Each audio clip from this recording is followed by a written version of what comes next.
생리 일주일 전 밤 11시 이미 양치까지 다 했는데 갑자기 치킨이 미친 듯이 땡기는 거 있죠? 배달앱 켰다 껐다를 10분 넘게 반복하다가 결국 주문 버튼을 누르고 새벽 1시에 텅 빈 치킨 박스 앞에서 멍하니 앉아 있는 자신을 발견하는 그 순간 말이에요. 그때 드는 생각, 나 진짜 왜 이래? 내일 또 후회할 거 뻔한데 왜 또 이러지? 이런 자책감 누구나 한 번쯤 느껴봤을 겁니다. 근데 충격적인 건 이게 당신 혼자만의 문제가 절대 아니라는 거예요. 전 세계 여성들이 매달 똑같은 전쟁을 치르고 있거든요. 더 놀라운 사실은 이게 의지력이 약해서도 자기 관리를 못해서도 아니라는 겁니다. 뇌가 살아남으려고 발버둥 치는 과정이에요. 지금부터 왜 생리 전에만 유독 음식 앞에서 무너지는지, 그리고 이 지옥 같은 패턴에서 진짜로 벗어날 수 있는 방법을 알려드릴게요. 생리 전에 폭식하는 건 배가 고파서가 아니에요. 진짜 이유는 감정 때문입니다. 우리 뇌는 불편한 감정을 느끼면 최대한 빨리 그 감정에서 벗어나고 싶어 하거든요. 슬프거나 불안하거나 짜증날 때 뇌가 제일 먼저 찾는 게 뭘까요? 바로 음식이에요. 특히 초콜릿이나 빵 같은 달달한 음식을 먹으면 뇌에서 도파민이 확 분비되면서 순간적으로 기분이 좋아지거든요. 뇌 입장에서는 야, 지금 멘탈 무너졌지? 치킨으로 응급처치 들어간다, 이런 거예요. 문제는 이게 한두 번 반복되면 뇌가 학습을 해버린다는 겁니다. 아, 기분 안 좋을 땐 음식 먹으면 되는구나, 이렇게요.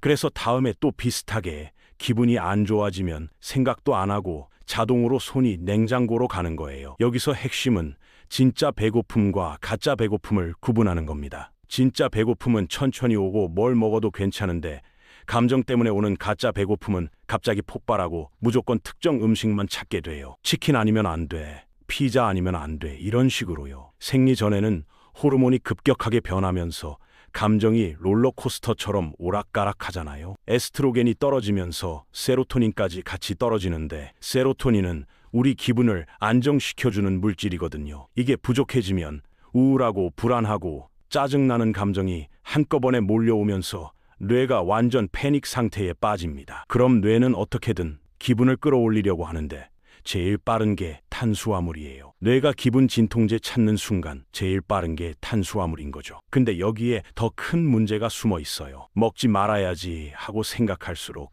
오히려 더 먹고 싶어진다는 거예요. 이게 진짜 웃긴 게 뭐냐면 우리 뇌는 금지당하는 걸 엄청 싫어하거든요. 이거 먹지 마 하는 순간 뇌는 아니 왜? 나는 먹고 싶은데? 하면서 오히려 그 음식에 더 집착하게 됩니다. 그래서 생리 전에 폭식하는 사람들을 보면 공통점이 있어요. 평소에 다이어트를 엄청 심하게 하거나 음식을 과하게 제한하고 있다는 거예요. 이건 우연이 절대 아닙니다. 억눌렸던 식욕은 결국 폭발하게 되어 있거든요. 특히 스트레스나 감정이 불안정할 때 그동안 쌓였던 억제가 한 번에 무너지면서 폭식으로 이어지는 거예요. 케이크 한 조각 먹었으니까 어차피 망했어, 오늘은 다 먹어버리자는 식의 사고방식이죠. 이런 극단적인 사고가 폭식을 더욱 키우는 진짜 원인이에요. 그럼 이 패턴을 어떻게 깨야 할까요? 복잡하게 생각할 필요 없어요. 딱 3가지만 기억하세요. 이 3가지만 실천해도 생리 전 폭식이 확 줄어듭니다. 첫 번째, 냉장고 문 열기 전 10초 멈춤입니다. 음식 앞에 서는 순간 딱 10초만 멈춰서 스스로에게 물어보세요. 지금 내 감정이 어떤가? 불안한가? 우울한가? 화가 났나? 진짜 배가 고픈가? 아니면 기분이 안 좋아서 먹고 싶은가? 이렇게 감정을 한 번만 확인해도 자동으로 음식을 찾는 행동을 멈출 수 있어요. 10초예요, 10초. 그것도 못할 만큼 급한 상황은 없습니다. 이 10초가 폭식과 정상 식사를 나누는 결정적인 순간이에요. 처음에는 어색하겠지만 계속 연습하면 감정과 식욕을 분리할 수 있게 됩니다. 두 번째, 대체 행동 하나만 정해두세요. 기분이 안 좋을 때 무조건 음식으로 가는 대신 딱 하나의 대체 행동을 정하는 거예요. 산책, 샤워, 음악 듣기 중에서 하나만 골라보세요. 너무 많으면 오히려 실천 안 해요. 딱 하나만요. 예를 들어 샤워를 선택했다면 냉장고 가고 싶을 때마다 무조건 욕실로 가서 따뜻한 물로 10분만 서 있는 겁니다. 처음에는 음식만큼 즉각적인 만족을 주지 않을 수 있지만 꾸준히 반복하면 뇌가 새로운 패턴을 학습하게 돼요. 감정이 힘들 때 음식이 아닌 다른 방법으로도 위안을 받을 수 있다는 걸 뇌가 알게 되는 거죠. 이게 진짜 게임 체인저예요. 세 번째, 다음날 아침 절대 굶지 마세요. 이게 제일 중요합니다. 어젯밤에 치킨 2마리 먹었어도, 새벽에 라면 끓여 먹었어도 다음날 아침은 평소처럼 정상적으로 먹어야 해요. 어제 많이 먹었으니까 오늘은 안 먹어야지 하면서 아침을 걸으면 점심때쯤 되면 배가 너무 고파서 또 폭식하게 되거든요. 그러면 악순환이 계속 반복되는 겁니다. 양치? 그건 오늘의 결심이고 치킨은 오늘의 현실이죠. 근데 내일 아침을 먹는 건 내일의 현실을 바꾸는 거예요. 한 번의 폭식이 문제가 아니라 그 후에 어떻게 하느냐가 진짜 중요합니다.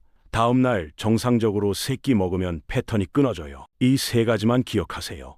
10초 멈춤, 대체 행동 하나, 다음날 아침 먹기. 이게 전부예요. 나머지는 다 부가적인 팁일 뿐이고요. 근데 이 3가지를 제대로 실천하려면 몇 가지 보너스 팁도 알아두면 좋아요. 생리 주기를 미리 체크하는 것도 엄청 도움이 됩니다. 언제 힘든 시기가 올지 미리 알고 있으면 감정적으로 준비할 수 있거든요.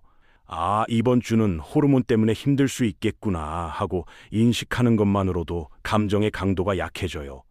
예측할 수 있으면 같은 상황이라도 스트레스가 훨씬 적거든요. 갑자기 기분이 안 좋아지면 내가 이상한 건가 하고 불안해지지만 생리 주기 때문이라는 걸 알면 아, 그냥 호르몬이구나 하고 받아들일 수 있습니다. 배달앱 켰다 껐다 하는 10분, 그건 이미 전쟁 시작입니다. 근데 미리 알면 전쟁을 피할 수 있어요. 음식을 먹을 때도 방법이 중요해요.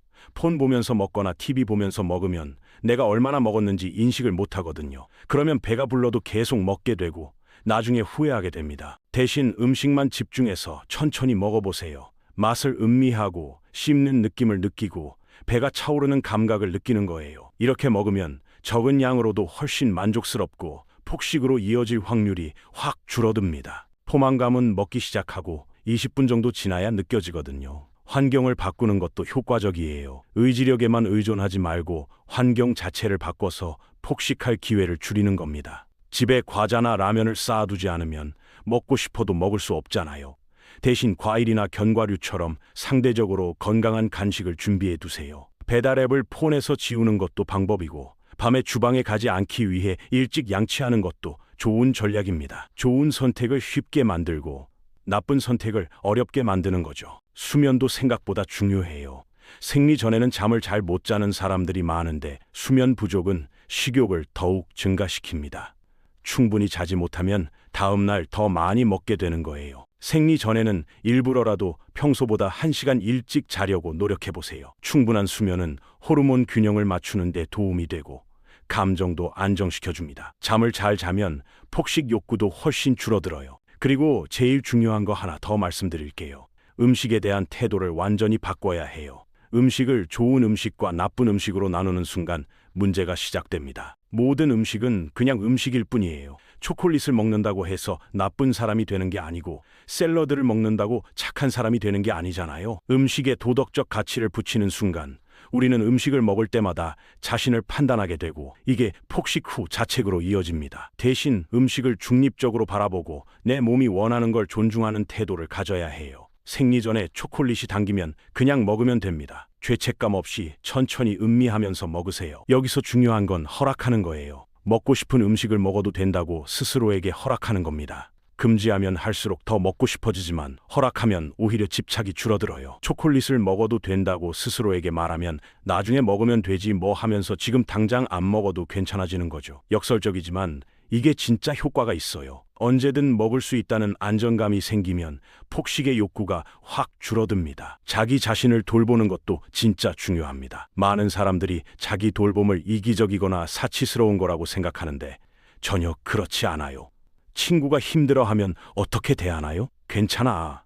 네 잘못이 아니야. 충분히 그럴 수 있어. 이렇게 말하잖아요. 그런데 자기 자신에게는 왜 그렇게 가혹한가요? 생리 전에 많이 먹었다고 해서 자신을 학대하듯 대하면 절대 안 됩니다. 대신 지금 내 몸이 힘든 시기를 겪고 있구나. 충분히 그럴 수 있어. 하고 스스로를 달래주세요. 자책이 없으면 악순환이 끊어지거든요. 한번 많이 먹었어도 다음 식사를 정상적으로 할 수 있고 그러면 폭식 패턴이 반복되지 않아요. 완벽주의도 내려놓아야 해요.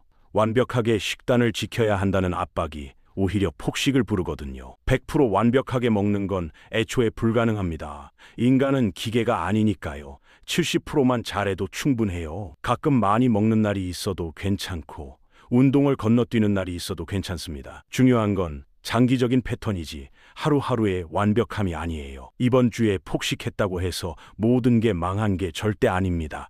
다음 주에 다시 시작하면 돼요. 정리하면 생리전 폭식은 뇌의 자연스러운 반응이에요. 호르몬 변화로 감정이 롤러코스터를 타고 뇌가 즉시 보상을 찾고 평소 제한했던 게 폭발 버튼이 되는 거죠. 하지만 이걸 이해하고 나면 해결책도 보여요.